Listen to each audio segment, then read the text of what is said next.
and particularly in the Happy Hill area, about individuals riding horses on their property, through their yards, on the streets.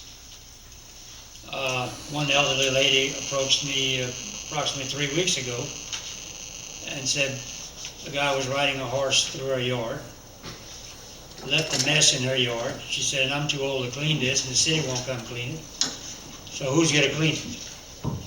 Same thing with the streets. People have been asking me about the mess of horses leaving in the streets, impeding traffic. Again this afternoon, 400 block of North Martin Luther King, a young man was walking with a horse holding by a bridle. The horse got crossways in the road. The vehicles had to stop until the man could finally pull his horse off the road. And the vehicles went by, though he proceeded on walking south in the south traffic lane, and the cars behind him had to go at a crawling speed and wait for the young man to get wherever he was going with his horse. If you're a horse owner, I hate to say we're going to give you a warning, but there are things that you need to start looking at if you're going to own horses and be riding them in the city. Don't ride them on people's property. If your horse makes a mess, clean it up. If you're a responsible horse owner, and I was speaking of irresponsible horse owners the first time.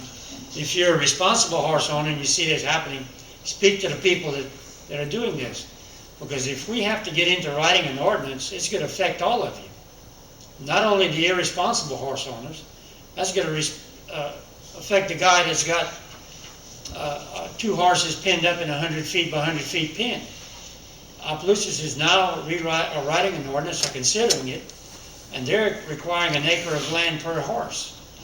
Now, start being considerate of the people, their yards, their property, their streets, or we don't want to have to start dictating everything that you can and can't do with horses. But be considerate, or we will have to start looking into this and write an ordinance about horses being maintained and ridden in the city of Eunice. Thank you.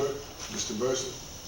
Along the lines of what Mr. Miller's talking about, I was out from an evening walk Saturday and I saw 2 fellas riding horses across the middle of Highland Elementary School yard. And I started imagining Monday morning the first and second graders having to step over the common here. Now, when I grew up in the country, that wasn't much of a deal. We did that all the time. But they're not used to that, and then the janitor's going to have to clean it up. It's just not thinking things through before you act. I think, as Roland says, the city streets are not too accommodating to horses, and you really need to exercise caution.